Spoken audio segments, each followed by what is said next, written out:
Hello everyone, I welcome you all to today's class. I'm Shell and I'm here to tell you all about replication of DNA in prokaryotes, and this is our lesson 7, and today we will try to complete elongation as well as we will try to see termination process also. उससे पहले क्या मुझे कोई बता सकता है मैं live दिखाई दे रही हूँ तो मैं दिख रही हूँ ना? Am I audible and visible?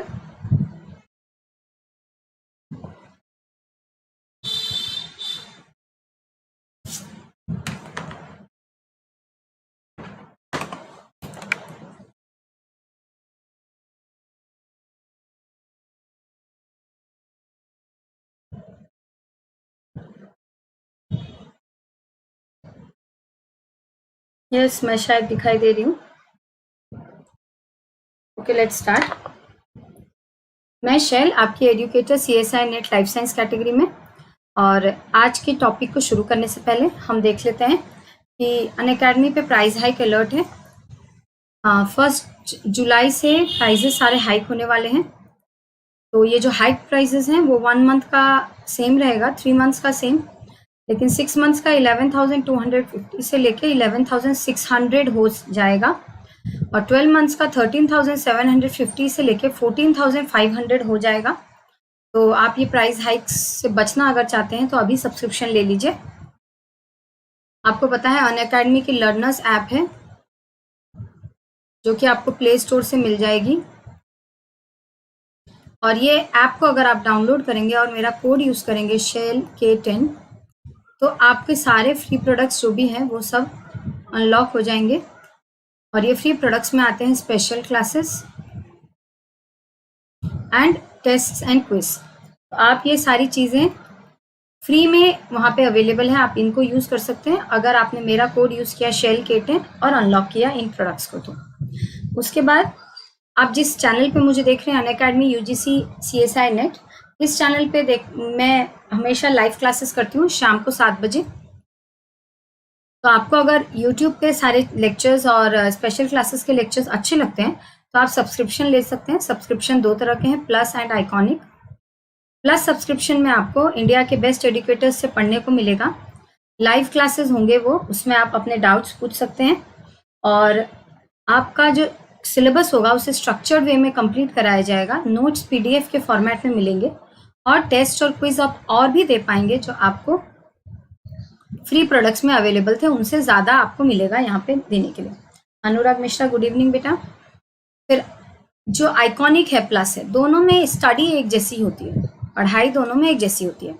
फ़र्क ये है कि आइकॉनिक में प्लस के अलावा आपको एक पर्सनल कोच मिलेगा जो आपके सारे डाउट्स को क्लियर करेगा 24/7. आपको पर्सनलाइज लेवल पे डाउट सॉल्विंग क्लासेस होंगे, प्रिपरेटरी स्टडी मटेरियल मिलेगा, और इंटरव्यू प्रिपरेशंस में भी हेल्प होगा.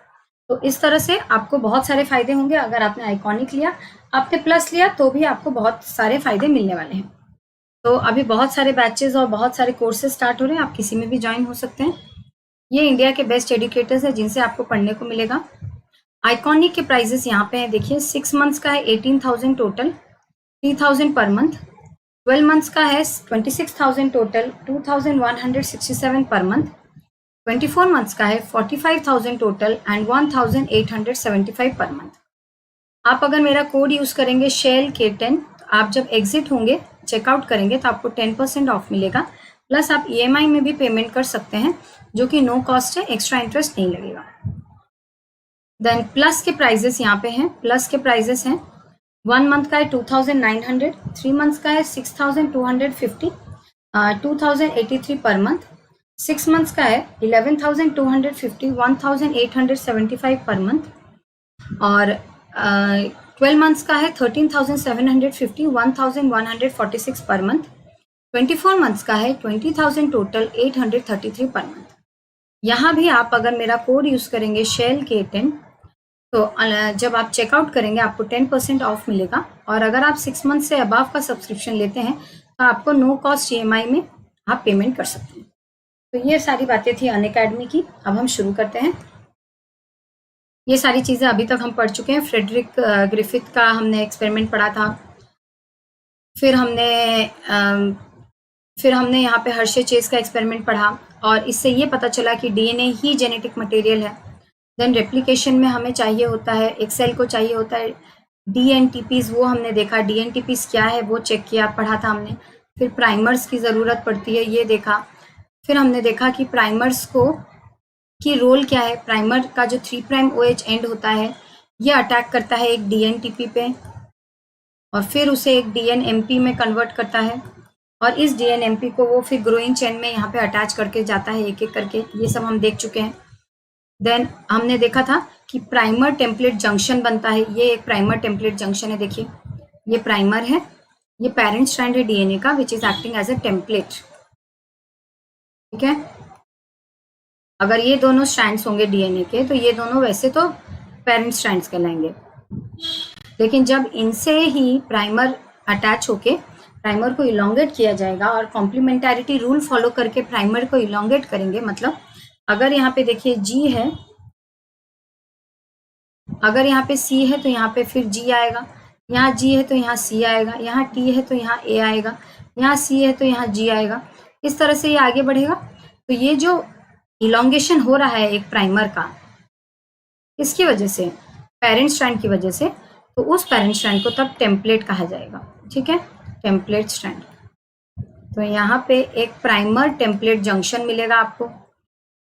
उसके बाद हमने देखा था इंपॉर्टेंस ऑफ 3' OH, मतलब 3' OH ही यहाँ पे देखिए, ये 3' OH जो है इसी का जो लोन पेयर ऑफ इलेक्ट्रॉन है, कल हम देख चुके हैं। लोन पेयर ऑफ इलेक्ट्रॉन है, ये अटैक करेगा अल्फा प्राइम फॉस्फेट ग्रुप पे, अल्फा फॉस्फेट ग्रुप पे, और फिर इनमें से ये दोनों को हटा देगा और फिर इसको जाके वहाँ पे जोड़ देगा। इस तरह से 3' OH का इंपॉर्टेंस है। इस तरह से हमने ये सब देख लिया था। ये देखिए यहाँ पे वही हो रहा है, 3' OH देखिए अटैक कर रहा है, ये दोनों को हटा देगा, फिर इसको यहाँ पे अटैच कर देगा, फॉस्फोडाइस्टर बॉन्ड बन जाएगा और फिर ये आगे बढ़ेगा। फॉस्फो यानी ये यहाँ से अटैच हो जाएगा फॉस्फोमोनोइस्टर बॉन्ड से, फिर ये जब ये वाला ग्रुप जब यहाँ रहेगा फिर ये फिर से अटैक करेगा नेक्स्ट के डीएनटीपी के ऊपर। ये सब हम देख चुके हैं। ये वाला रिएक्शन, ये वाला सबसेट देख चुके थे हम लोग कि डेल्टा जी जो होता है वो कम होता है नॉर्मल जब एक्सटीपी, मतलब क्या हो गया यहाँ पे, एक्सटीपी मतलब हो गया डीएनटीपी। ठीक है, एक्सएमपी ये हो गया हमारा डीएनएमपी। एन का मतलब क्या है, ये प्राइमर, ये हमारे डीएनए है, ये प्राइमर है। यहाँ पे जो लास्ट वाला न्यूक्लियोटाइड है, जो लास्ट वाला न्यूक्लियोटाइड है वो क्या है, डीएनएमपी है ना, क्योंकि डीएनए में और आरएनए में हमें डीएनएमपी सेल यूज करता है, मतलब nucleotide with a single phosphate वो यूज करता है, मतलब शुगर बेस पे नाइट्रोजनियस बेस एंड फॉस्फेट ये यूज होता है ना डीएनए एंड आरएनए में, और इन्हें क्या बोलते हैं, डीएनएमपी।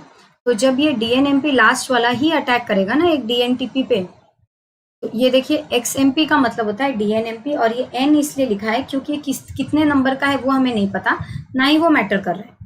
अब ये अटैक करेगा एक्सटीपी पे और इसको फिर इस चेन में ऐड कर देगा, तो हो जाएगा हमारा XMP N+1 और 2 फॉस्फेट निकल जाएंगे जिन्हें हम कहेंगे पायरोफॉस्फेट।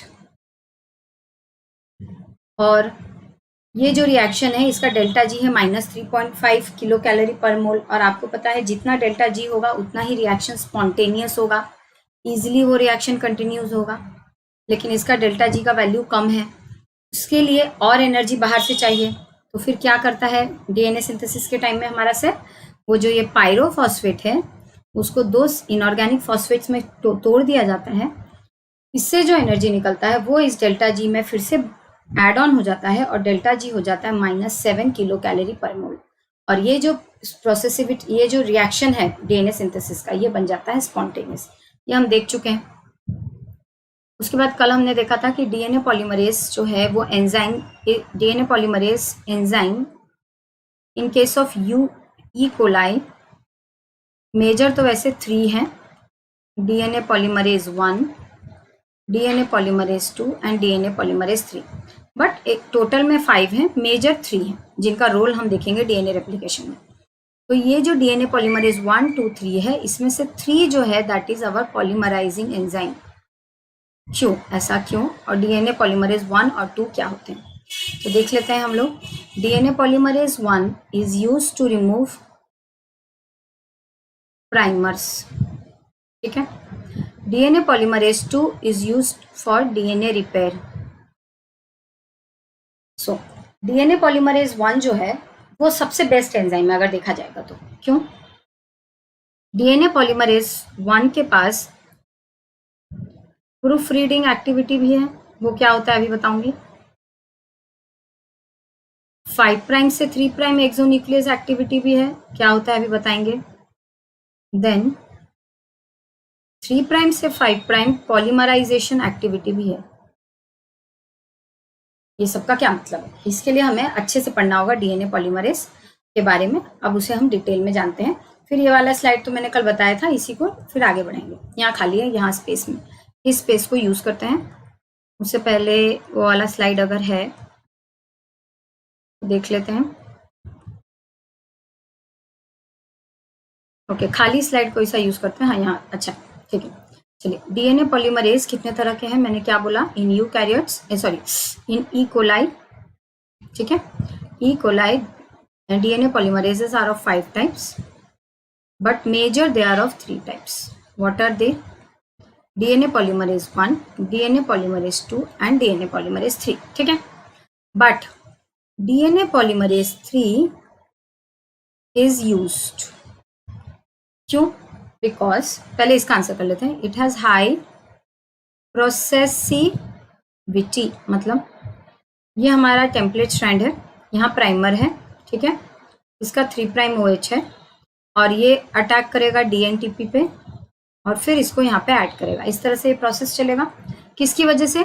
डीएनए पॉलीमरेज 3 की वजह से। तो डीएनए पॉलीमरेज 3 क्या करता है, वो इसका इतना हाई प्रोसेसिविटी है, मतलब वो अगर एक बार डीएनए और जो पेरेंट स्ट्रैंड है और जो प्राइमर है उसके साथ अगर वो बाइंड करता है और सिंथेसिस स्टार्ट करता है, तो जब तक वो 1000 के आसपास बेसिस ऐड नहीं कर देता, मतलब न्यूक्लियोटाइड्स नहीं ऐड कर देता ना, तब तक वो टूटता नहीं है, उसका रिलेशन टूटता नहीं है उस टेम्पलेट प्राइमर जंक्शन से। प्राइमर टेम्पलेट जंक्शन हम देख चुके हैं अभी। प्राइमर टेम्पलेट जंक्शन क्या है? तो जो ये प्राइमर टेम्पलेट जंक्शन है, इसके साथ अगर वो बाइंड करेगा और समझ लीजिए 5 या 7 उसने न्यूक्लियोटाइड्स ऐड कर दिया, गिर गया, फिर 5-7 ऐड किया, फिर गिर गया, तो इससे सेल को बहुत प्रॉब्लम होगी। वो कितने बार डीएनए पॉलीमरेज को वहां पे लोड करेगा। इसके लिए DNA polymerase, Sandeep Bisht good evening बेटा, इसलिए डीएनए पॉलीमरेज का एक ही क्वालिटी होना ज्यादा इंपॉर्टेंट है, ना कि बहुत सारे। क्योंकि देखिए यहाँ पे जो मैं अभी डीएनए पॉलीमरेज 1 के बारे में बताऊंगी, इसके पास ज्यादा क्वालिटीज है 3 से, ठीक है। 2 तो डीएनए रिपेयर में यूज होता है, उसको निकाल ही देते हैं, बाद में इसके बारे में पढ़ेंगे। 1 और 3 में अगर कंपटीशन कराया जाए तो 1 के पास ज्यादा क्वालिटीज है, कौन कौन से देखेंगे, लेकिन 3 के पास कम क्वालिटीज होने के बावजूद उसे ही रखा जाता है यूज कर, उसे ही it is the major polymerising enzyme because its processivity is very high. Processivity is very high मतलब once it attaches with the primer template junction, it does not fall off from that complex until and unless about 1000 nucleotides are added. ये आसानी से गिरता नहीं है, इसकी प्रोसेसिविटी बहुत बहुत ज्यादा है, इसके लिए डीएनए पॉलीमरेज 3 को यूज किया जाता है, ठीक है। अब एक कॉन्सेप्ट और आता है, एक्सोन्यूक्लियस एंड एंडोन्यूक्लियस। सुना होगा शायद आप लोगों ने बायोटेक्नोलॉजी में। ये क्या है? प्रियंका बेटा गुड इवनिंग। ये क्या है पहले वो देख लेते हैं। एक्सोन्यूक्लियस, एंडोन्यूक्लियस, ये तो समझ में आया ना आपको कि प्रोसेसिविटी बहुत ज्यादा है डीएनए पॉलीमरेज 3 की, इसीलिए it is the main polymerising enzyme, ठीक है। अब उसके बाद ये कॉन्सेप्ट देखना पड़ेगा। फिर हम देखेंगे कि 1 के पास कितने क्वालिटीज हैं, फिर भी 1 को क्यों नहीं यूज किया जाता है, ये चेक करेंगे। उसके बाद देखेंगे डीएनए पॉलीमरेज 3 का स्ट्रक्चर, ठीक है। फिर देखेंगे उसका सब यूनिट्स, ठीक है। उसके बाद चेक करेंगे, हमने ऑलरेडी सारे एंजाइम 5 एंजाइम्स का लिस्ट देख लिया है कि इनिशिएशन के जो इनिशिएशन कॉम्प्लेक्स है वो किससे किससे बनता है, वो देख लिया है। तो वहां पे डीएनए पॉलीमरेज 3 को भी एक ऐड करके देखेंगे कि कैसे प्रोसेस स्टार्ट हो रहा है। एक बार प्रोसेस स्टार्ट करके देखेंगे रेप्लिकेशन का। इलॉन्गेशन में पढ़ा चुकी हूँ, फिर भी इलॉन्गेशन के बारे में थोड़ा बोलूंगी, फिर लास्ट में आएगा टर्मिनेशन। तो इस तरह से संदीप बेटा good evening. Restriction enzymes, yes. तो हम क्या करेंगे, इस तरह से धीरे धीरे इसको खत्म करेंगे। आज जितना हो पाएगा। कल आप लोग सबको ही प्लीज, अगर जो लोग पढ़ना चाहते हैं रेप्लिकेशन, कल ज्यादा से ज्यादा अमाउंट में आके पूरा टॉपिक को अच्छे से चेक कीजिए। कल revision and doubt clearing class है, उसमें लास्ट में मैं रिवीजन डाउट क्लियरिंग करूंगी क्योंकि ऑलरेडी अभी भी कुछ कुछ टॉपिक बाकी रह गया है। तो कल हम प्रोकैरियोट को पूरा खत्म करेंगे, ठीक है। तो प्रोकैरियोट रेप्लिकेशन कल पूरा कंप्लीट होगा लेनिंजर और वॉटसन से। आप आज तक अगर क्लासेस अटेंड किए तो अच्छी बात है, नहीं भी अगर कुछ मिस हो गया रिकॉर्डेड देख लीजिए, नहीं तो फिर कल की क्लास में सबको ही रहना। लेनिंजर वॉटसन से पूरा कंप्लीट करके हम डाउट क्लियर होगा तो कल, नहीं तो परसों करेंगे। तो ये इस तरह से प्लान है मेरा अभी के लिए। एक्सोन्यूक्लियस एंडोन्यूक्लियस सुना होगा, रेस्ट्रिक्शन एंजाइम है संदीप, गुड।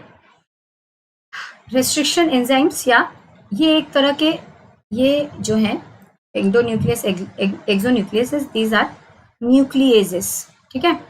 और DNases, the enzymes which can cleave DNA और which can break DNA are called as DNases और न्यूक्लिएजेस। जैसे कि आपने सुना होगा प्रोटीएस, आरएनएज, है ना। उसी तरह से डीएनएस या nucleases are the enzymes which can cut DNA, ठीक है। इसके दो क्लासेस हैं, एक्सोन्यूक्लियस एंडोन्यूक्लियस। एक्सोन्यूक्लियस संदीप बिश बेटा मैं सब दिन शाम को 7 बजे पढ़ाती हूँ यूट्यूब पे और ऐप पे 5 बजे शाम को, ठीक है। तो कल ऐप पे 5 बजे, कल पता नहीं 5 बजे करूंगी या नहीं, अभी श्योर नहीं हूँ। आपको मैसेज आ जाएगा अगर आपने ऐप डाउनलोड किया होगा, लेकिन 7 PM तो कंफर्म है। यूट्यूब पे मैं डेली पढ़ाती हूँ। तो देखिए आज थोड़ा सा 5 मिनट लेट हो गया क्योंकि पता नहीं क्यों सेट ही नहीं हो पा रहा था। आप देख रहे होंगे थोड़ा ब्लैक एंड व्हाइट मेरी पिक्चर आ रही है, ये मैं ठीक ही नहीं कर पा रही हूँ, पता नहीं कुछ हो गया, सेटिंग में प्रॉब्लम आ गई। मैं ब्लैक एंड व्हाइट को हटा ही नहीं पा रही थी, इसलिए 5-10 मिनट लेट हो गया। ओके, तो क्या हुआ, मैं क्या बोल रही हूँ आप लोगों को, न्यूक्लिएजेस या DNases are the enzymes which can break down DNA. They are of 2 types, endonuclease, exonuclease. Exonuclease क्या करते हैं, वो एंड्स पे कट करते हैं, ठीक है। अगर ये 5 प्राइम एंड में कट करेंगे तो उन्हें कहा जाएगा 5 प्राइम टू 3 प्राइम एक्सोन्यूक्लियस। ध्यान दीजिए इस बात पे, ये बहुत इंपॉर्टेंट चीज है। मैं पूरा स्लाइड, नहीं तो इसको इस सबको इरेज करती हूँ।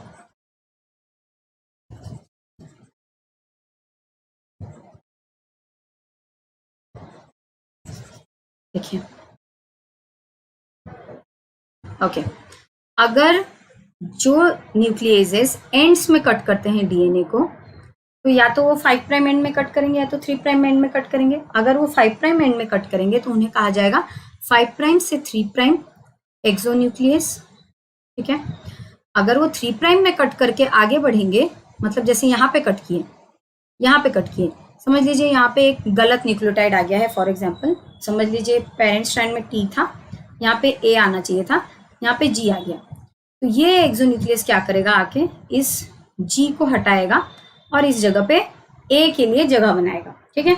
तो उसने कहाँ कट किया, 3 प्राइम एंड में, तो उसे कहा जाएगा 3 प्राइम से 5 प्राइम एक्सोन्यूक्लियस। तो क्या क्या हुआ हमारा, न्यूक्लियसेस कितने तरह के हुए, एक्सोन्यूक्लियस, एंडोन्यूक्लियस। एक्सोन्यूक्लियस ने क्या किया, डीएनए के एंड्स में कट किया। अगर कोई 5 प्राइम एंड में कट करेगा तो उसे कहा जाएगा 5 प्राइम से 3 प्राइम एक्सोन्यूक्लियस। कोई 3 प्राइम में कट हेलो प्रिंसू, कोई 3 प्राइम में कट करेगा तो उसे बोलेंगे 3 प्राइम से 5 प्राइम एक्सोन्यूक्लियस।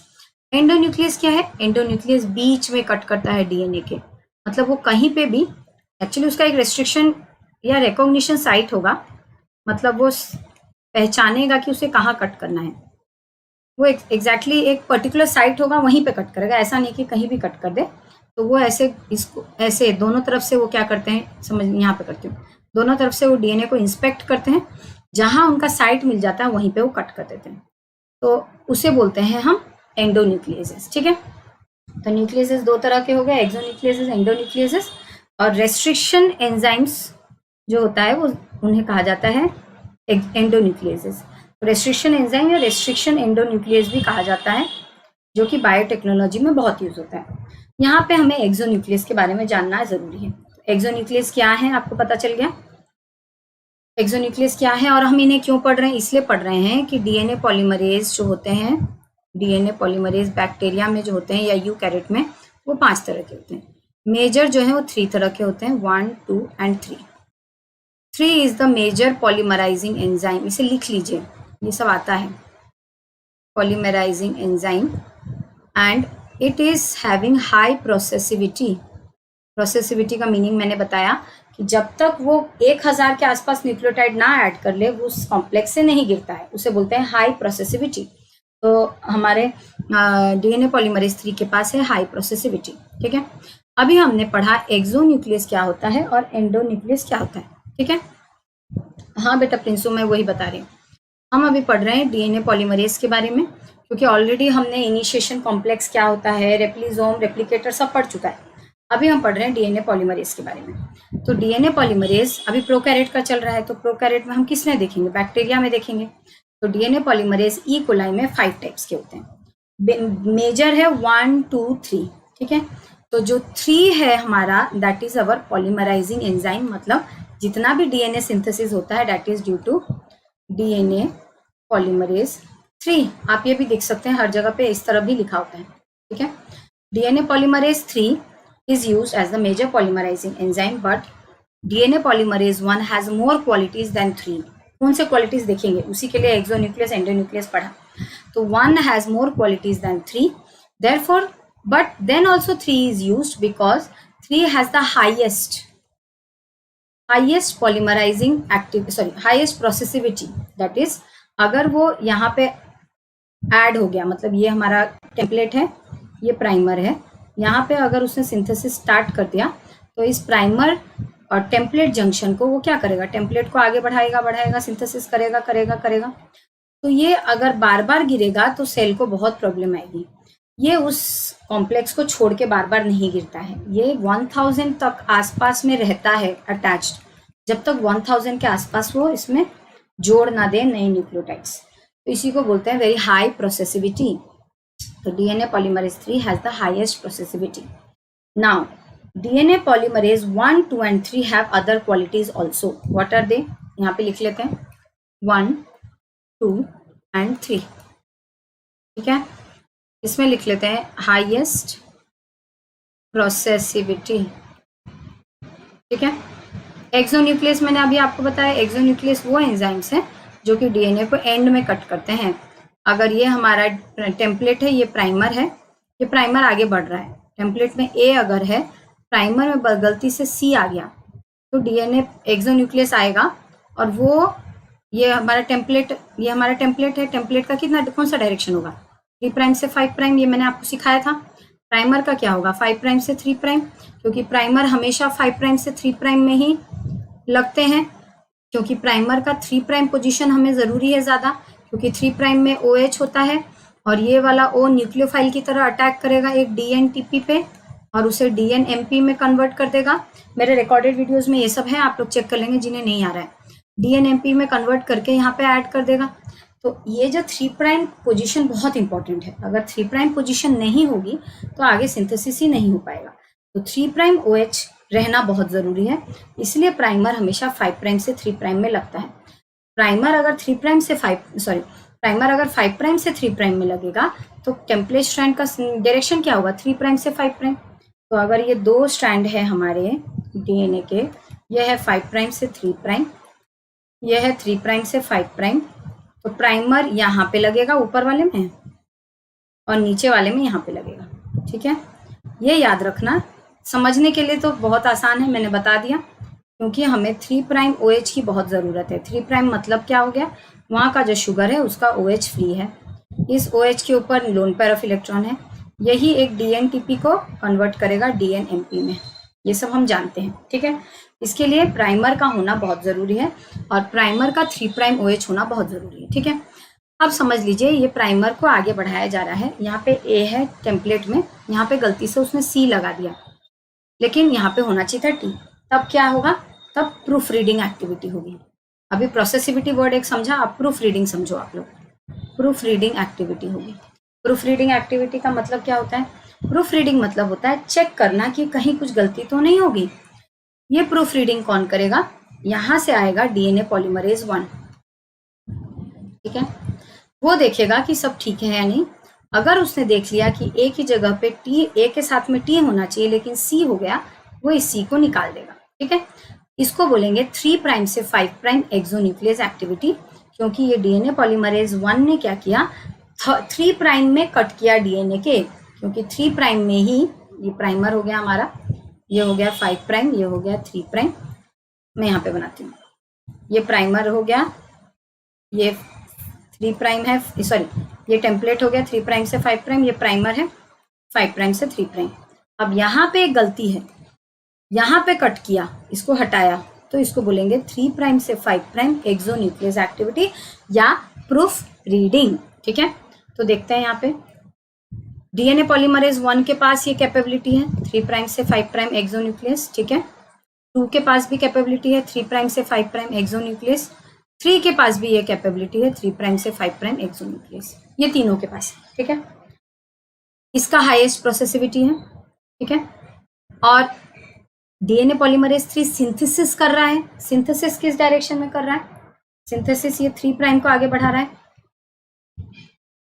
3 प्राइम को आगे बढ़ा रहा है कि नहीं, तो ये सिंथेसिस क्या हो गया 5 प्राइम से 3 प्राइम, 5 प्राइम से 3 प्राइम सिंथेसिस कर रहा है, तो हम लिख देंगे 5 प्राइम से 3 prime polymerization activity, polymerization activity. ठीक है, अब 1 के पास भी ये कैपेबिलिटी है 5 प्राइम से 3 प्राइम पॉलीमराइजेशन एक्टिविटी, लेकिन और एक फायदा है, 1 के पास 5 प्राइम से 3 प्राइम एक्सोन्यूक्लियस एक्टिविटी भी है, मतलब अगर ये 5 प्राइम एंड में कुछ प्रॉब्लम होगी तो वहां पे भी ये कट कर सकता है, लेकिन ये 5 प्राइम से 3 प्राइम एक्सोन्यूक्लियस एक्टिविटी ना 2 के पास है ना 3 के पास है, ये सिर्फ और सिर्फ 1 के पास है।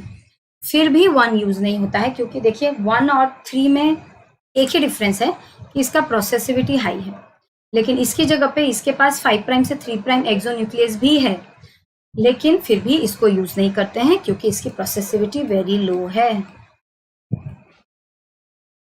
वेरी लो है। ठीक है, हुआ, तो ये फिर किसके लिए यूज होता है, this is use to remove primers. ठीक है, ये प्राइमर को रिमूव करता है और उसके बाद जो गैप आता है उसको सिंथेसिस करता है, वो देखेंगे हम, वो वाला प्रोसेस पूरा चेक करेंगे। अभी के लिए इतना समझिए कि डीएनए 1 पॉलीमरेज 1 के इट रिमूव्स प्राइमर। ठीक है, 2 it helps in DNA repair,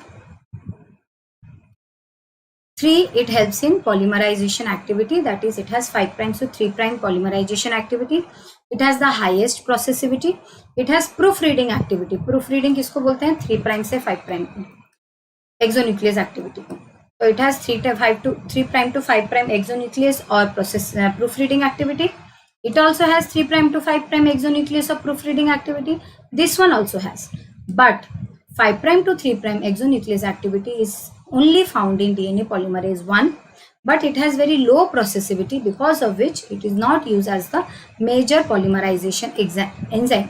Major polymerization enzyme polymerase 3 है, और तो फिर 1 का काम क्या है, it removes primer। किसी को इसमें डाउट है यहाँ तक, किसी को कोई डाउट है यहाँ तक,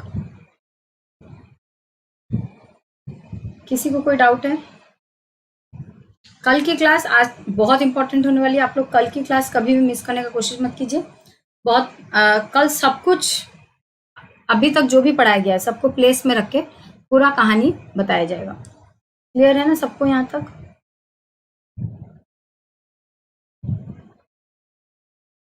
ठीक है, या कोई सी बात को रिपीट करना है? क्या प्रिंसू, क्या नहीं समझ में आया आपको?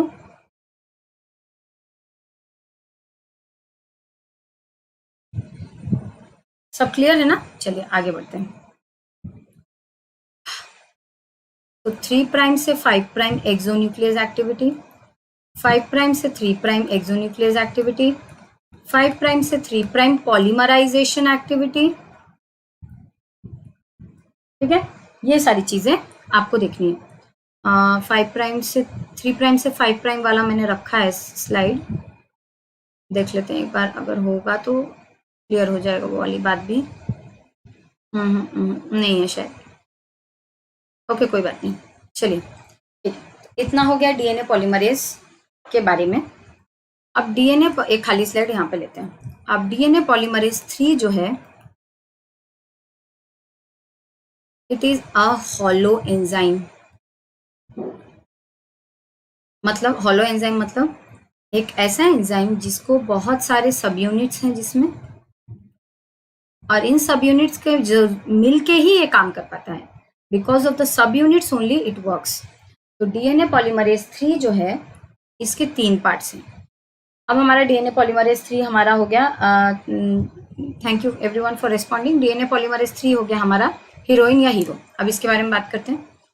डीएनए पॉलीमरेज 3 के पास क्या क्या है? पॉलीमराइजेशन एक्टिविटी, ठीक है, प्रूफ रीडिंग एक्टिविटी, ठीक है, पॉलीमराइजेशन मतलब 5 प्राइम से 3 प्राइम, सिंथेसिस, प्रूफ रीडिंग मतलब 3 प्राइम से 5 प्राइम एक्सोन्यूक्लियस एक्टिविटी, ठीक है।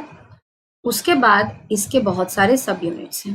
अब हमें इनके सब यूनिट्स के बारे में जानना है, ठीक है।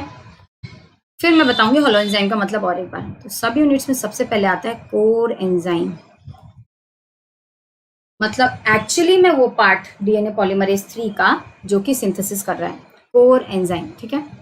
तो हॉलो एंजाइम वो होता है जिसके पास कोर एंजाइम के अलावा बहुत सारे और एक्सेसरी सब यूनिट्स हों जो कि उसे हेल्प करे काम करने में और जो बहुत बड़ा हो। तो DNA polymerase 3 is a hollow enzyme which is having a core enzyme, that is core enzyme is assisted या उसको हेल्प करने के लिए और भी बहुत सारे सब यूनिट्स हैं या एंजाइम प्रोटीन कॉम्प्लेक्सेस हैं जो कि उसे काम करने में हेल्प करते हैं। तो डीएनए पॉलीमरेज 3 का जो कोर एंजाइम है उसके सब यूनिट्स हैं 3, ठीक है। ये याद करना है, हमें बार बार पढ़ना है, इसलिए जैसे जैसे मैं फॉर्मूला बताऊंगी वैसे याद करना। 3 है, आपको 8 वर्ड याद रखना है। 8 क्या क्या? अल्फा एप्सिलॉन थीटा, ठीक है, हो गया। कोर एंजाइम सब यूनिट्स का जो डीएनए पॉलीमरेज 3 के जो सब यूनिट्स हैं बहुत सारे, मेनी, पहले बात। नेक्स्ट हम कर लेते हैं डीएनए पॉलीमरेज के पार्ट्स कितने हैं। तो पहला पार्ट है कोर एंजाइम। कोर एंजाइम में 3 सब यूनिट्स हैं। लिखो इसको अपनी कॉपी में। कैसे याद रखोगे? 8 ए अल्फा, 8 एप्सिलॉन, टॉ थीटा, ठीक है, हुआ। तो जो कोर पॉलीमरेज है इसको कोर एंजाइम या कोर पॉलीमरेज भी कह सकते हैं, ठीक है। तो सबसे पहली बात, डीएनए पॉलीमरेज एक हॉलो एंजाइम है, मतलब उसका जो कोर एंजाइम है या कोर पॉलीमरेज है उसके अलावा भी बहुत सारे सब यूनिट्स या बहुत सारे प्रोटीन्स हैं जो उसे हेल्प कर रहे हैं काम करने में। That is a hollow enzyme. बहुत बड़ा एंजाइम होता है वो, उसमें बहुत सारे सब यूनिट्स होते हैं। सबका फंक्शन जानना जरूरी है, सबके नाम जानना जरूरी है। तो सबसे पहले शुरू करते हैं कि उसके कितने पार्ट्स हैं। तो सबसे पहला पार्ट है, फिर लास्ट में हम देखेंगे कितने सब यूनिट्स है, टोटल कितने सब यूनिट्स है। अभी हम देख रहे हैं कितने पार्ट्स। तो सबसे पहले जो उसका पार्ट है दैट इज कोर एंजाइम या core polymerase. It is made up of 3 सब यूनिट्स। 8 से याद रखेंगे तो कभी नहीं भूलेंगे, नहीं तो कंफ्यूजन डेवलप कर जाएगा, क्योंकि बाकियों के भी ऐसे सिंबॉलिक नाम है। क्या क्या है? Alpha epsilon theta, 8 alpha epsilon theta, 8 alpha epsilon theta, इस तरह से याद करना है। तो कोर एंजाइम या कोर पॉलीमरेज में 3 सब यूनिट्स है। डन। अब आगे बढ़ते हैं। नेक्स्ट सब यूनिट है स्लाइडिंग क्लैम्प। इसमें सब यूनिट नहीं, नेक्स्ट पार्ट है स्लाइडिंग क्लैम्प। इसमें एक ही सब यूनिट है जिसको बोलते हैं बीटा, जो कि 2 पार्ट में प्रेजेंट है, मतलब बीटा 2, ठीक है, हो गया, मतलब बीटा 2। चलिए मैं डायग्राम एक बार दिखाती हूँ आपको, वहां पे ज्यादा इजी रहेगा, ठीक है। यहाँ से करते हैं।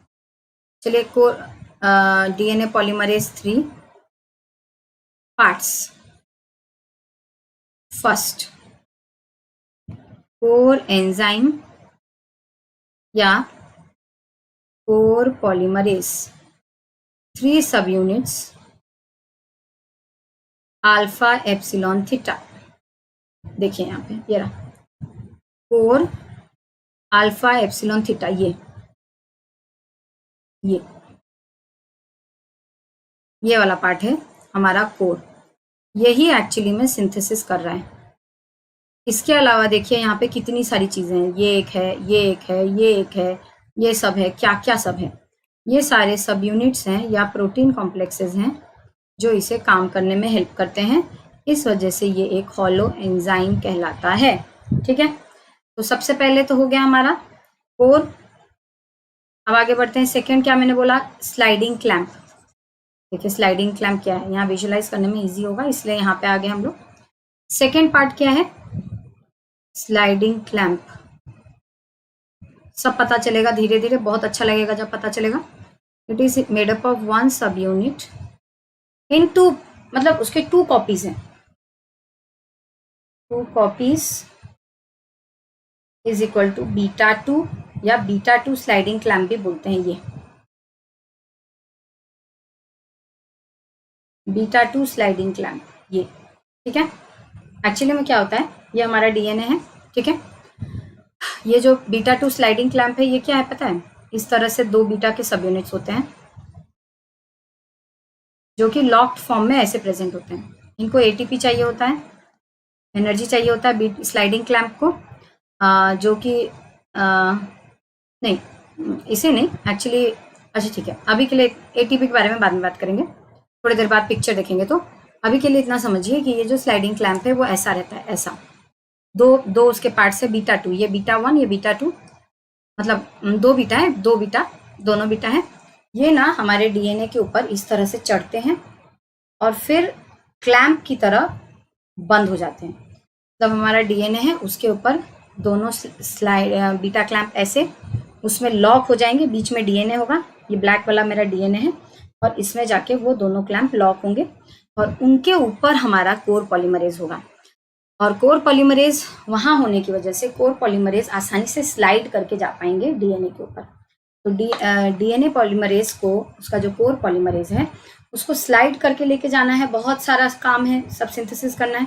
इसके लिए उसे बीटा क्लैंप की जरूरत पड़ती है, जिसके 2 सब यूनिट्स होते हैं। क्लैंप मतलब क्या होता है, जो कि बंद हो जाए, मतलब उसके इस तरह से, जैसे कि हमारा ताला होता है ना, लॉक होता है, उसमें हम की लगाते हैं तो वो बंद कैसे हो जाता है, उसी तरह से क्लैंप जो होता है वो ऐसे बंद हो जाता है, टिक आवाज आएगी वैसे बंद हो जाएगा। और फिर डीएनए जो है ये अपने ऊपर कोर पॉलीमरेज रखेगा और डीएनए के ऊपर इस तरह से या इस तरह से स्लाइड करके जाएंगे आगे की तरफ। तो स्लाइडिंग क्लैंप हो गया हमारा, एक ही सब यूनिट है बीटा, 2 कॉपी में β2, ठीक है। आगे बढ़ते हैं।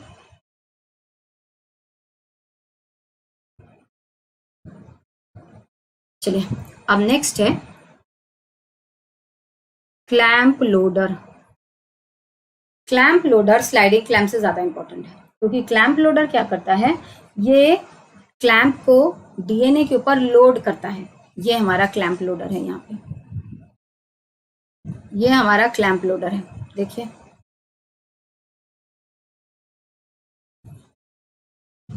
ये है हमारा क्लैंप लोडर। ये क्या करता है, ये क्लैंप को उसके ऊपर लोड करता है, और इसके लिए क्लैंप लोडर को एटीपी चाहिए होता है। हमने कल देखा था इनिशिएटर प्रोटीन डीएनए ए, ठीक है। उसके बाद डीएनए सी देखा था, हेलिकेज लोडर, ये तो इनिशिएटर प्रोटीन था, कल हमने देखा था। हेलिकेज लोडर देखा था क्या, डीएनए सी। और आज उस लिस्ट में एक और मैं ऐड कर देती हूँ, क्लैंप लोडर। ये 3 का लिस्ट है, वैसे तो और एक एक्स्ट्रा है, हम थोड़ी देर में बात करेंगे। ये तीनों को एटीपी चाहिए होता है काम करने के लिए। This 3 are A plus protein, ये ध्यान रखिए, ये सारे क्वेश्चंस 20 सेक्शन बी में आते हैं। These are triple A plus protein, मतलब ATP associated cellular activities protein, मतलब इन सब को काम करने के लिए एटीपी चाहिए। क्लैंप लोडर को क्लैंप को लोड करने के लिए एटीपी चाहिए। कैसे, थोड़ी देर बाद डायग्राम हम देखेंगे। और इनके अलावा एक और एक्स्ट्रा है जो कि जिसके बारे में थोड़ी देर में बात करेंगे, उसे भी एटीपी चाहिए, या वो भी ए प्लस प्रोटीन है। उसे भूल भी जाएंगे तो चलेगा, लेकिन ये 3 याद रखेंगे। क्या क्या, DNA A initiator protein, helicase loader DNA C. देखो हेलिकेज लोडर को चाहिए था, अब ऐसे यहाँ पे क्लैंप लोडर को चाहिए, क्या हमारा क्लैंप लोडर को चाहिए एटीपी, ठीक है। तो जिस तरह से इनिशिएटर प्रोटीन के मोनोमर्स को बाइंड करके डीएनए को मेल्ट करने के लिए एटीपी चाहिए था, उसी तरह से हेलिकेज लोडर को हेलिकेज को लोड करने के लिए एटीपी चाहिए, उसी तरह से क्लैंप लोडर को स्लाइडिंग क्लैंप को लोड करने के लिए एटीपी चाहिए। तो अब हमारा आता है क्लैंप लोडर, ठीक है। Clamp loader is made up of, ठीक है मैं बताती हूँ, गामा डेल्टा डेल्टा डैश चाई साई, ठीक है। क्या क्या, गामा, डेल्टा, डेल्टा डैश, चाई, साई और एक और है टाउ 2। कैसे याद करना है फॉर्मूला मैं बताती हूँ अभी थोड़ी देर बाद। उसके बाद एक और पार्ट है जिसको बोलते हैं linker, which is also our tau. ठीक है, चलिए ये हमारे पार्ट्स हैं। ठीक है, सबसे पहले तो फॉर्मूला हो गया 8। ठीक है, उसके बाद ए मीन्स बेटा एटीपी एसोसिएटेड सेल्यूलर एक्टिविटीज।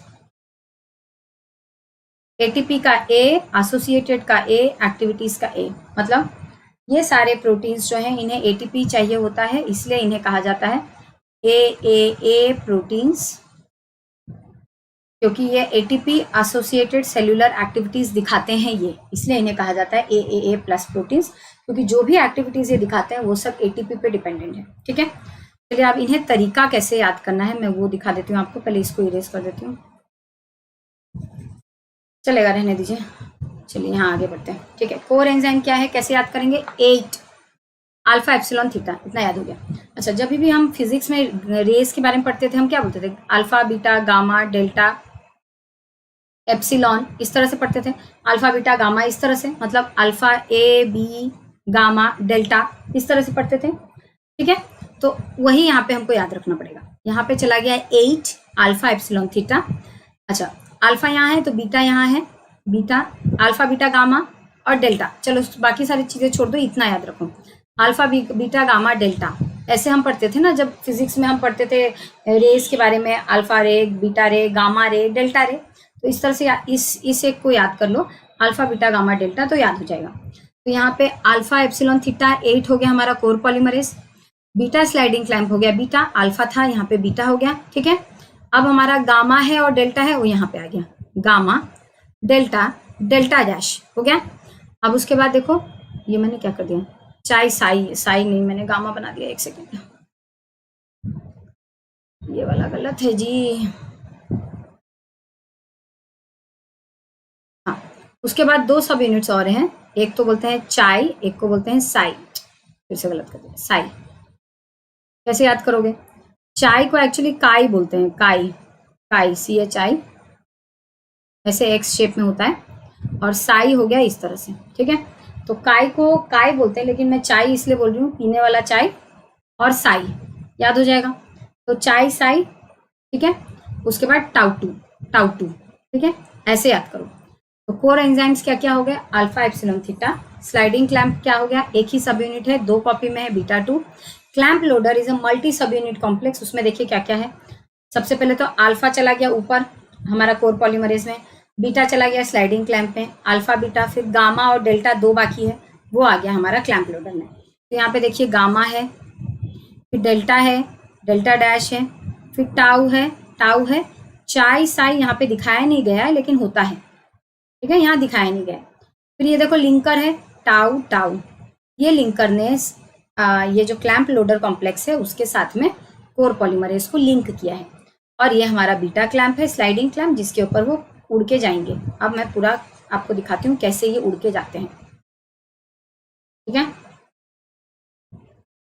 देखिए हमारा ये डीएनए है। ठीक है, अब इस डीएनए में ये क्लैंप लोडर क्या करेगा, ये क्लैंप लोडर क्लैंप को उसके ऊपर लोड करेगा। ठीक है, अब ये क्लैंप वहीं पे ही है, कहीं जाएगा नहीं, क्योंकि हमारे पास 2 तरह के स्ट्रैंड सिंथेसिस होंगे, लीडिंग स्ट्रैंड, लैगिंग स्ट्रैंड। आपको पता है लीडिंग स्ट्रैंड एक ही बार में सिंथेसिस होते जाता है, लेकिन लैगिंग स्ट्रैंड बार बार टूटता है, सिंथेसिस एक साथ नहीं होता है। मैं इसे पहले वीडियो में समझा चुकी हूँ। तो देखिए यहाँ पे क्लैंप लोडर हमेशा अटैच्ड होना जरूरी है, नहीं तो फिर क्या होगा, ये जो कोर पॉलीमरेज है इसका काम लीडिंग स्ट्रैंड ही करेगा, लैगिंग स्ट्रैंड पे नहीं होगा। रुकिए मैं एक खाली स्लाइड में आती हूँ, फिर से यहाँ पे आती हूँ। देखिए जैसे कि समझ लीजिए ये 2 डीएनए हैं, 5 प्राइम, 3 प्राइम, 3 प्राइम, 5 प्राइम। ठीक है, ये है हमारा, इनके बीच में हाइड्रोजन बॉन्ड, समझ लीजिए इतने दूर का पहली बार में खुला।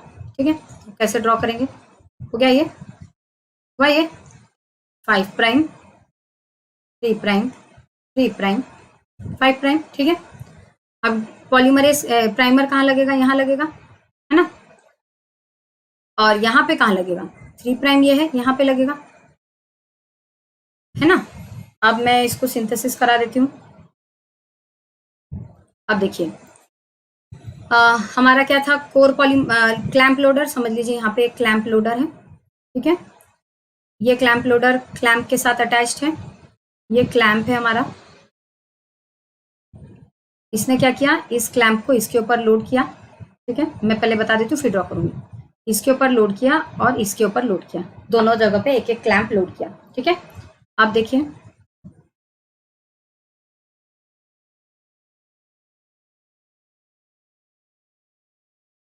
चलिए, अब यहाँ पे एक क्लैंप लोड हो गया, यहाँ पे एक क्लैंप लोड हो गया, यहाँ पे एक कोर पॉलीमरेज है और यहाँ पे एक कोर पॉलीमरेज है।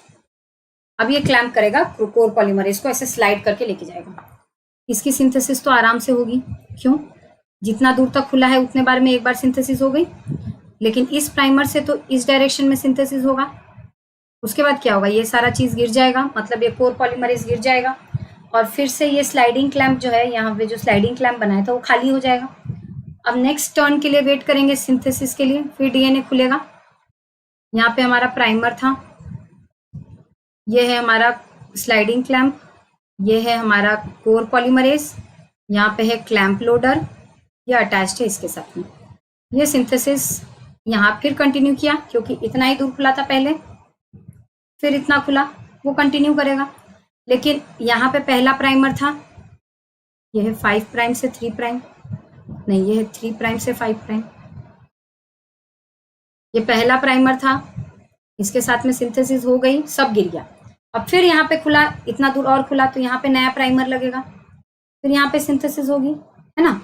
तो यहाँ पे इसीलिए हमारा स्लाइडिंग क्लैंप और क्लैंप लोडर का वहाँ पे मौजूद होना जरूरी है, क्योंकि बार बार इस वाले स्ट्रैंड की सिंथेसिस के लिए जो कोर पॉलीमरेज है वो गिरता जाएगा, उसे बार बार लोड करना पड़ेगा, ये साइकिल चलता रहेगा।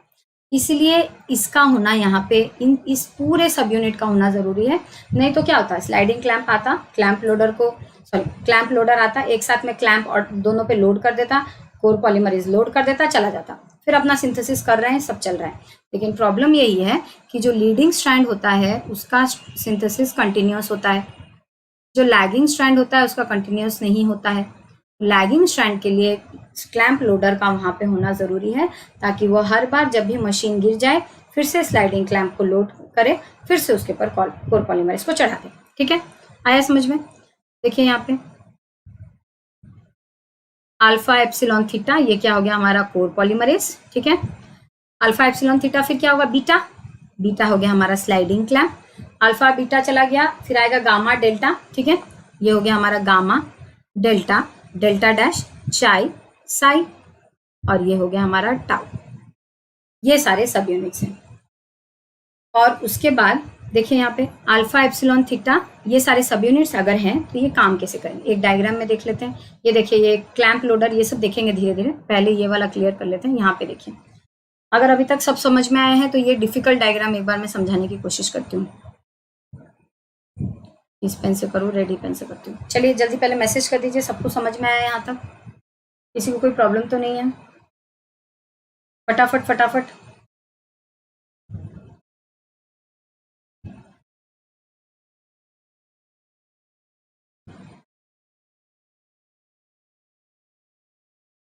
किसी को कोई क्लियर प्रॉब्लम है यहाँ तक?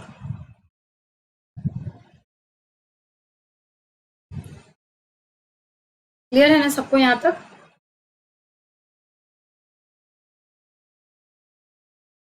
चलिए अब यहाँ पे ये वाला डायग्राम को थोड़ा समझने की कोशिश कीजिए। ये बहुत डिफिकल्ट लगेगा, इससे भी ज्यादा डिफिकल्ट है वाटसन में। यहाँ पे समझिए, फिर वहां पे कोशिश करेंगे, इसके बाद क्लास एंड कर देंगे, जो बचेगा वो कल करेंगे। ठीक है, चलिए देखिए। अच्छा, ये हमारा फॉर्क है, ये हो गया 5 प्राइम, ये हो गया 3 प्राइम, ये हो गया 3 प्राइम, ये हो गया 5 प्राइम। ठीक है, यहाँ पे प्राइमर लगा, सिंथेसिस हो रहा है, यहाँ पे प्राइमर लगा, सिंथेसिस हो रहा है। Direction of opening of strand ये है। इसीलिए क्या होता है, थैंक यू नौशीन बेटा, ये डायरेक्शन ऑफ ओपनिंग है। इसलिए क्या होता है, ये वाला जो स्ट्रैंड होता है इसका तो अपोजिट में सिंथेसिस हो रहा है, लेकिन इसका तो इसी डायरेक्शन में सिंथेसिस हो रहा है। तो लीडिंग स्ट्रैंड किसको कहते हैं, जिसका सिंथेसिस स्ट्रैंड ओपनिंग के साथ में हो रहा हो। लैगिंग स्ट्रैंड किसको बोलते हैं, जिसका सिंथेसिस स्ट्रैंड ओपनिंग का अपोजिट में हो रहा है। लेकिन क्या होता है, जो लैगिंग स्ट्रैंड होता है वो लूप बना लेता है।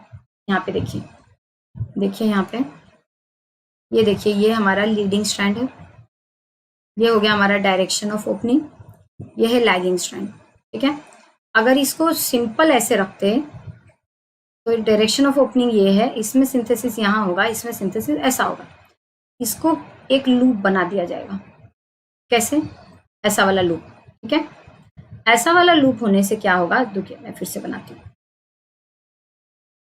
देखिए, ऊपर वाला तो ठीक है, कोई प्रॉब्लम नहीं है, नीचे वाले का क्या है, ऐसा होना चाहिए था, लेकिन ये ऐसा ना होके ऐसा है। ठीक है, ये हो गया हमारा 3', ये हो गया हमारा 5'। ठीक है, तो ये 5' है, तो यहाँ पे सिंथेसिस प्राइमर कहाँ लगेगा, यहाँ पे सिंथेसिस कहाँ होगी, इस यहाँ पे, फिर नेक्स्ट में प्राइमर समझ लीजिए यहाँ लगा, फिर ये सिंथेसिस हुआ, फिर प्राइमर यहाँ लगा, फिर ये सिंथेसिस हुआ, फिर प्राइमर यहाँ लगा, ये सिंथेसिस हुआ। इस तरह से देखिए यहाँ पे, और ऊपर वाले में क्या हुआ, यहाँ पे प्राइमर है, यहाँ सिंथेसिस हो रहा है। तो ये जो लूप है ना, ये इस तरह से बनता है कि दोनों का डायरेक्शन एक ही हो जाए। मतलब ये जो लूप है ऐसा हो जाता है अजीब सा, कि अगर यहाँ पे प्राइमर होगा, सिंथेसिस इस डायरेक्शन में, मतलब ये मैं कैसे बनाऊँ, बना नहीं पा रही हूँ, आप इमेजिन कीजिए कि अगर ये दोनों स्ट्रैंड है हमारा, ठीक है, डायरेक्शन ऑफ सिंथेसिस ये है, इसमें यहाँ पे हो रहा है, तो उसको भी वहां पे करने के लिए उसको किसी तरह से मोड़ दिया जाता है, जिस वजह से सिंथेसिस वहां पे भी उसी सेम डायरेक्शन में हो जहां पे जो ऊपर में तरफ हो रहा है, उसको किस तरह से घुमा दिया जाता है, जिसको बोलते हैं lagging strand synthesis, leading strand synthesis. पहला तो ये पॉइंट। उसके बाद यहाँ पे दिखाया नहीं गया, आपको इमेजिन करना पड़ेगा। ठीक है, अच्छा मेरे पास एक बुक है, उसमें है ऐसा, मैं दिखा दूंगी वाला। थैंक यू नौशीन बेटा। एक बुक है, उसमें लूप किया हुआ है, मैं बना नहीं पाती हूँ, मैं उसको दिखाऊंगी, उसका पिक्चर कल आपको दिखा दूंगी। ठीक है, देखिए यहाँ पे, अब ये हमारा लीडिंग स्ट्रैंड है। ठीक है, लीडिंग स्ट्रैंड है, तो यहाँ पे हमारा प्राइमर होगा, हो गया, ये प्राइमर होगा, ये हमारा कोर है, ये हो गया स्लाइडिंग क्लैंप। डन, इसमें तो कोई प्रॉब्लम नहीं है आपको। ठीक है, अब यहाँ पे देखिए, ये हमारा लैगिंग स्ट्रैंड है, ये देखिए ये कोर है, और ये हमारा हो गया स्लाइडिंग क्लैंप, कोई प्रॉब्लम नहीं है। अब यहाँ पे देखिए, यहाँ पे दो बातें हैं, एक बात इंपॉर्टेंट वाली ये है, कोर क्लैंप लोडर तो है ही, साथ में वो एक्स्ट्रा एक क्लैंप लेके घूम रहा है। क्लैंप लोडर तो है ही, वो एक्स्ट्रा एक क्लैंप लेके घूम रहा है। फिर से ध्यान से देखिए इस डायग्राम को, मैं रब कर देती हूँ जो भी इंक है। तो हमारा कोर पॉलीमरेज कितना है, 2 है, यहाँ पे 2 है ना, ये एक कोर पॉलीमरेज, ये एक कोर पॉलीमरेज। स्लाइडिंग क्लैंप कितना है, 3 है, देखिए 1 2 3। क्लैंप लोडर कितना है, 1। बस ये क्लैंप लोडर है, स्लाइडिंग क्लैंप को एक एक्स्ट्रा लेके घूमता है। क्यों, अभी पता चल जाएगा। ये देखो ये कोर पॉलीमरेज है, ये देखो ये एक स्लाइडिंग क्लैंप है। ठीक है, तो ये जो स्लाइडिंग क्लैंप है, ये कोर पॉलीमरेज देखिए यहाँ पे लेके ये स्लाइड करके जा रहा है, सिंथेसिस हो रहा है। यहाँ पर भी देखो स्लाइड करके जा रहा है, हाँ देखो यहाँ पे दिख रहा है शायद, ये देखो ये प्राइमर यहाँ पे है, देखो सिंथेसिस इस डायरेक्शन में ही हो रहा है, और इसमें भी सिंथेसिस इसी डायरेक्शन में हो रहा है, ट्विस्ट करने की वजह से। देखो तो एक बार ध्यान से देखने की कोशिश करो डायग्राम, ये देखो ये लूप हो गया है, जिस वजह से देखो ये पहला तो प्राइमर यहाँ है, इस तरफ सिंथेसिस हुआ, लेकिन दूसरा प्राइमर यहाँ है, यहाँ पे इस डायरेक्शन में सिंथेसिस हो रहा है, और यहाँ पे भी इसी डायरेक्शन में सिंथेसिस हो रहा है। तो वो इस तरह से लूप कर देते हैं कि दोनों का एक जैसा सिंथेसिस हो पाए एक ही डायरेक्शन में। पहला बात तो ये। सेकेंड बात क्या है, 2 कोर पॉलीमरेज होते हैं, 3 स्लाइडिंग क्लैंप होता है, और एक ही क्लैंप लोडर होता है, और ये सब एक दूसरे से लिंकर से जुड़े होते हैं। ये देखो लिंकर है, ठीक है, ये यहाँ पे लिंकर है। ये क्या है, ये बाद में देखेंगे, इनका काम देख लो, हम फिर बाद में देखेंगे पूरा सिंथेसिस। तो देखो यहाँ पे ये स्लाइडिंग क्लैंप लोड ये हो रहा है, जा रहा है, उसको तो रुकना नहीं है, वो कंटिन्यूसली जाएगा। इसके साथ प्रॉब्लम है, क्योंकि ये जैसे टकराएगा, ये देखो, रुको एक बार और मैं रब करती हूँ, इंक रब करती हूँ, देखो यहाँ पे ये सिंथेसिस आगे जाएगा, आगे जाएगा, आगे जाएगा, ठीक है, यहाँ पे आके रुक जाएगा, गिर जाएगा। कौन गिरेगा, ये वाला कोर और ये वाला स्लाइडिंग क्लैंप, दोनों गिर जाएंगे। अब क्या करेगा, ये जो स्लाइडिंग क्लैंप, ये जो क्लैंप लोडर है, ये इस नए वाले क्लैंप को यहाँ पे, ये तो गिर गया, अब फिर नया प्राइमर कहाँ लगेगा, यहाँ पे लगेगा, नया जहाँ खुला है, फिर इस डायरेक्शन में सिंथेसिस होगी। ठीक है, तो अब ये वाला क्या करेगा, इस नए क्लैंप, स्लाइडिंग क्लैंप को यहाँ पे लोड करके इसी वाले कोर पॉलीमरेज को यहाँ पे फिर से लोड कर देगा। इसी को बोलते हैं साइक्लिंग होता रहेगा, रिसाइकल होता रहेगा चीजें। इससे क्या होगा, नया नया सिंथेसिस हो पाएगा। तो 2 कोर पॉलीमरेज यहाँ पे हैं, एक स्लाइडिंग क्लैंप, एक क्लैंप लोडर है और 3 स्लाइडिंग क्लैंप है। ध्यान से ये डायग्राम को जब बैठोगे तो अच्छा अनुराग बेटा मैं जूम कर देती हूँ। हाँ ठीक है, रुको।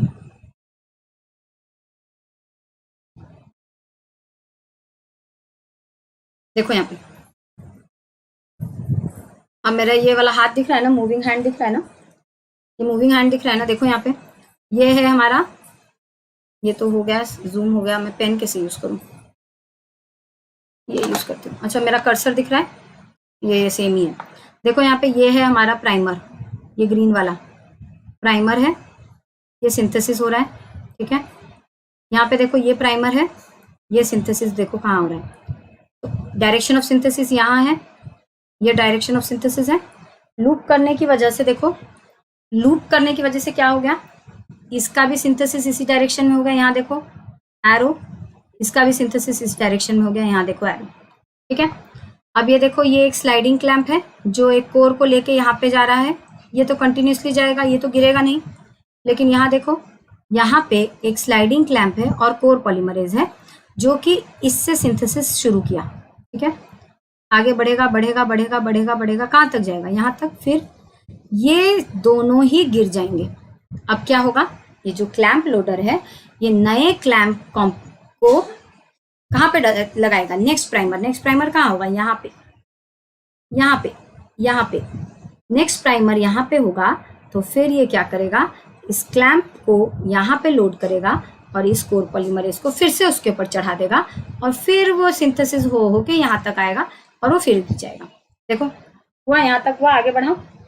रितिका गुड इवनिंग बेटा, इतना क्लियर हुआ तो फिर नेक्स्ट बी में जाएंगे हम लोग। ए वाला क्लियर हुआ तो बी में जाएंगे। जूम कर दिया मैंने, देखो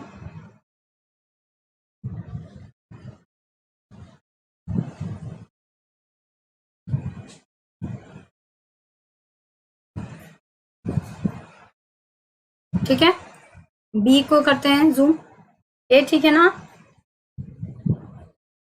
ये एरो को चेक करो, ये एरो, ये सिंथेसिस होके यहाँ तक जाएगा, सब गिर जाएगा, फिर यहाँ पे प्राइमर लगेगा और फिर से आगे होगा। ठीक है, चलो सेकेंड वाला देखते हैं। वही देखो वो सिंथेसिस आगे कर रहा है। ठीक है, थर्ड वाले में देखते हैं। थर्ड वाले में देखो पूरा कंप्लीट हो गया सिंथेसिस। ठीक है, अब यहाँ पे देखो, हाँ ये वाला मैंने डी वाला देखो, पुराना वाला क्लैंप वहीं छूट गया, इसने नया क्लैंप लोड कर दिया, वो वाला जो कोर पॉलीमरेज है उसको फिर से लोड कर दिया गया। ये वाला ध्यान दो, ये वाला क्लैंप वहीं छूट गया, जहां सिंथेसिस रुक गया वहीं छूट गया।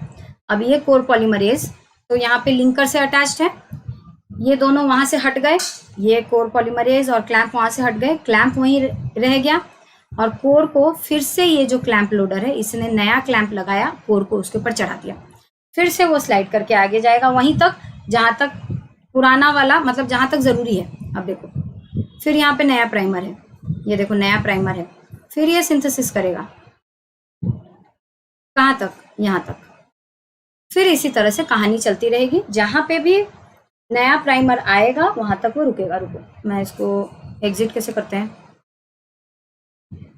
हो गया, एग्जिट हो गया। देखो यहाँ पे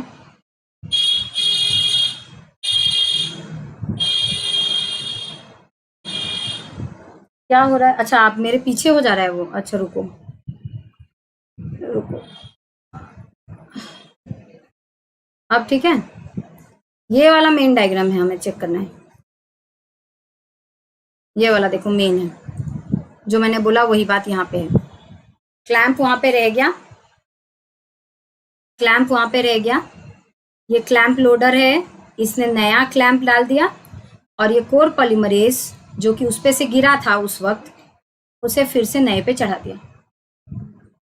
अब देखो ये वाला डायग्राम को ध्यान से देखो, बाकी डायग्राम्स को इमेजिन करो, अपने सिंपल डायग्राम में भी बना सकते हो।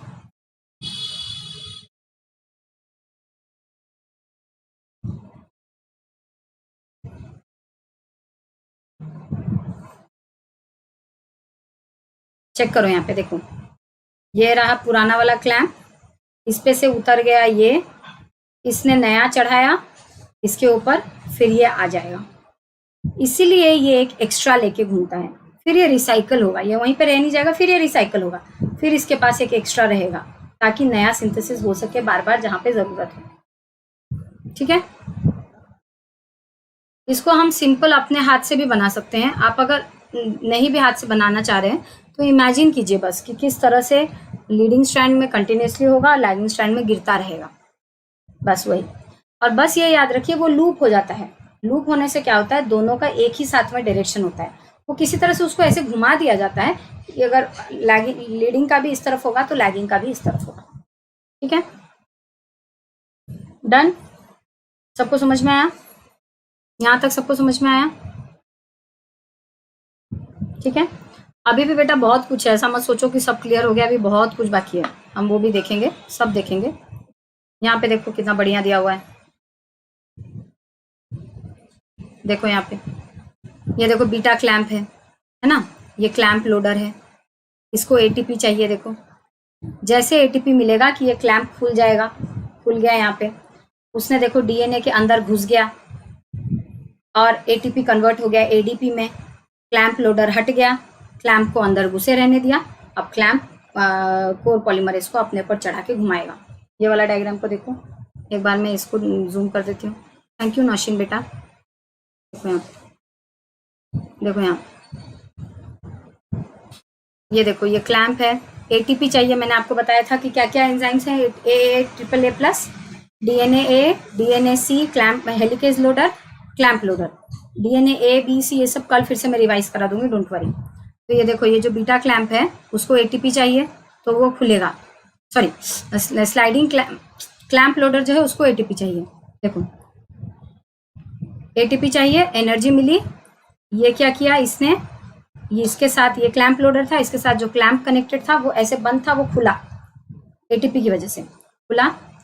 डीएनए है ये प्राइमर है, ये ग्रीन वाला यहाँ पे देखो, और ये एडीपी में कन्वर्ट हो गया, ये हट गया क्लैंप लोडर, क्लैंप को चढ़ा दिया, प्राइमर है और हमारा टेम्पलेट स्ट्रैंड है। ठीक है, समझ में आया ये वाला डायग्राम? आया समझ में ये वाला? तो फिर और एक देखते हैं, ये तो लेनिंजर से था, ये तो था लेनिंजर से, वॉटसन से देखते हैं एक बार। अच्छा है ये वाला, देखो यहाँ पे देखो, ये क्लैंप लोडर है, एटीपी आया, क्लैंप आया, जैसे एटीपी आया कि क्लैंप खुला, एनर्जी एटीपी से मिला, ये क्लैंप खुल गया और वो एडीपी में कन्वर्ट हो गया, क्लैंप डीएनए में आ गया और फिर क्लैंप डीएनए में ऐसे स्लाइड करेगा। बस ये वॉटसन का डायग्राम है। अभी कल क्या होगा, डीएनए पॉलीमरेज को हम अपने हैंड से कंपेयर करेंगे, उसमें बहुत कुछ है। लेनिंजर में थोड़ा अलग तरीके से दिया है, वॉटसन में थोड़ा अलग तरीके से दिया है, हम दोनों को मिला के कुछ पढ़ने की कोशिश करेंगे डीएनए पॉलीमरेज के स्ट्रक्चर के बारे में। ऑलमोस्ट अभी टुकड़ों में सब कुछ हो गया है, फिर कल सबको मिक्स करेंगे, कहाँ पे मेल्ट होगा, पहले कौन सा एंजाइम आएगा, फिर नेक्स्ट कौन सा आएगा, थर्ड कौन सा आएगा, फोर्थ कौन सा आएगा, सिंथेसिस कैसे होगा, ये सारा चीज कल करेंगे। टर्मिनेशन फिर होगा शायद बाद में, कल पूरा पिक्चर को क्लियर करेंगे डीएनए पॉलीमरेज के स्ट्रक्चर के साथ में, फिर टर्मिनेशन तो काफी इजी है, हो जाएगा, और उसके बाद हमारा revision and doubt clearing class. Clear अभी तक सबको? अब क्लास बंद करेंगे हम। किसी को और कुछ बोलना है, कुछ पूछना है? नहीं तो फिर बंद करते हैं। कल की क्लास में सारा पिक्चर आपको मिलेगा, इसलिए कल की क्लास बहुत इंपॉर्टेंट है, मिस मत कीजिएगा। कल सभी कोई टाइम से आ जाइएगा और हम कंटिन्यू करेंगे सारी चीज़ों को, किस तरह से पूरा हर एक चीज़ को एक एक जगह पे बिठा के शुरू करेंगे। ठीक है, चलिए ठीक है, मैं रख रही हूँ, अब कल बात करते हैं हम लोग इस सब के बारे में। ठीक है, thank you all, thank you for watching.